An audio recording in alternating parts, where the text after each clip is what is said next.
దేవుడు ఆత్మ అయి ఉన్నాడు కనుక నిన్ను కూడా ఆత్మగా సృజించినాడు. తర్వాతకి ఆ ఆత్మకి ఏమొచ్చింది? ప్రాణం వచ్చింది. ఆ తర్వాతకి శరీరం వచ్చి ఉన్నది.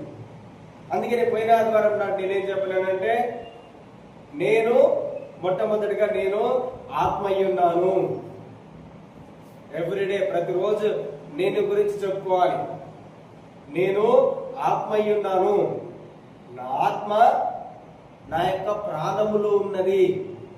నీ ఆత్మ ఎక్కడ ఉన్నది? నీ ప్రాణంలో ఉన్నది. నా ప్రాణం ఎక్కడ ఉన్నది? నా శరీరంలో ఉన్నది. అర్థమవుతుందా? నేను ప్రతిరోజు చెప్పండి, నేను ఆత్మ అయి ఉన్నాను. మీ ప్రార్థనలో జ్ఞాపకం చేసుకోండి, నేను ఆత్మ అయి ఉన్నాను. నా ఆత్మ నా ప్రాణంలో ఉన్నది. నా ప్రాణము